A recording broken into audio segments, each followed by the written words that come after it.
আসসালামু আলাইকুম এভরিওয়ান। স্বাগতম আপনাদেরকে আমাদের চ্যানেল গল্পের শেষ কথায়।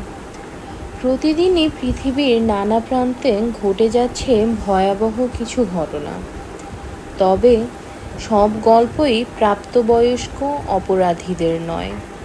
কিছু কিছু অপরাধ এতটাই অকল্পনীয় যে অপরাধ যখন শিশু, তখন কাহিনী যেন আরও শীতল হয়ে ওঠে।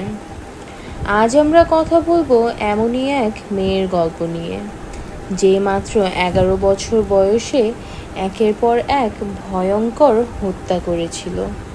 তার নাম মেরি বেল। 1968 সালের ইংল্যান্ড, শান্ত একটি শহর নিউ ক্যাসেল। সেখানে বসবাস করত 11 বছরের মেরি বেল। মেরির শৈশব কখনো স্বাভাবিক ছিল না। তার মা ছিলেন একজন যৌনকর্মী। তার বাবার পরিচয় ছিল অজানা। মেরি ছোটবেলা থেকেই সহিংস আচরণ করত। পাড়ার বাচ্চাদের গলা টিপে ধরত, বিড়াল কুকুরকে আঘাত করত, আর মিথ্যে বলে বয়স্কদের ফাঁসানো।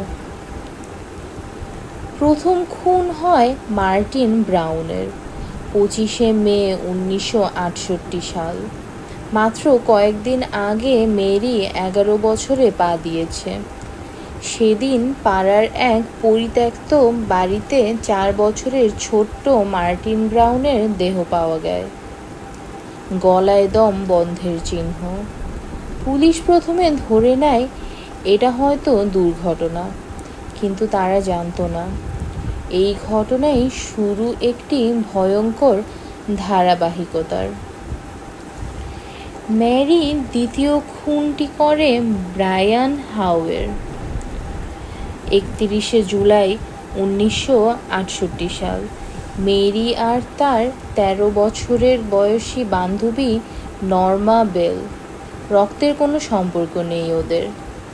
ওরা দুজন মিলে বাড়ি থেকে 3 বছরের ব্রায়ান হাউকে ডেকে নিয়ে যায়। ব্রায়ানের দেহ পাওয়া যায় খালি জায়গায়, গলায় হাতের চেপে ধরা দাগ, আর তার চুল কেটে দেওয়া হয়েছে। আরও ভয়ঙ্কর ব্যাপার হচ্ছে, পুলিশ রিপোর্টে লেখা ছিল দেহের পেটের অংশে কাঁচি দিয়ে খোঁচা দেওয়া হয়েছিল।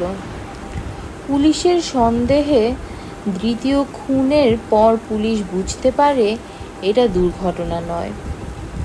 আশেপাশের বাচ্চাদের জেরা করা শুরু হয়। মেরি ও নর্মার আচরণে পুলিশের সন্দেহ হয়, কারণ তারা বারবার অপরাধস্থলে ঘোরাঘুরি করছিল আর সাংবাদিকদের সামনে হাসছিল। অবশেষে জেরার সময় নর্মা কিছুটা স্বীকার করে ফেলে। মেরি প্রথমে অস্বীকার করলেও প্রমাণের মুখে পড়ে ধরা পড়ে যায়।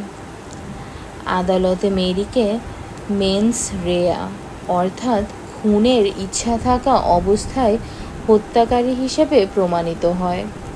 সেই সময় তার বয়স ছিল মাত্র 11। তাই তাকে প্রাপ্তবয়স্কদের মতো সাজা না দিয়ে শিশু অপরাধী সংশোধন কেন্দ্রে পাঠানো হয়। মেরি সেখানে 12 বছর কাটিয়ে 23 বছর বয়সে মুক্তি পায়। মেরি মুক্তির পর নিজের পরিচয় বদলে গোপনে জীবনযাপন শুরু করে। এমনকি মা হওয়ার পরও তার পরিচয় আড়াল রাখতে ব্রিটিশ আইনে বিশেষ অনুমতি পায়। মেরি বেলের গল্প আমাদের মনে করিয়ে দেয়, সব অপরাধের পিছনে বয়স নয়, বরং মানসিক অবস্থা আর বেড়ে ওঠার পরিবেশও অনেক বড় ভূমিকা পালন করে। কিন্তু প্রশ্ন থেকে যায়, একটি শিশু কিভাবে এত ঠান্ডা মাথায় খুন করতে পারে?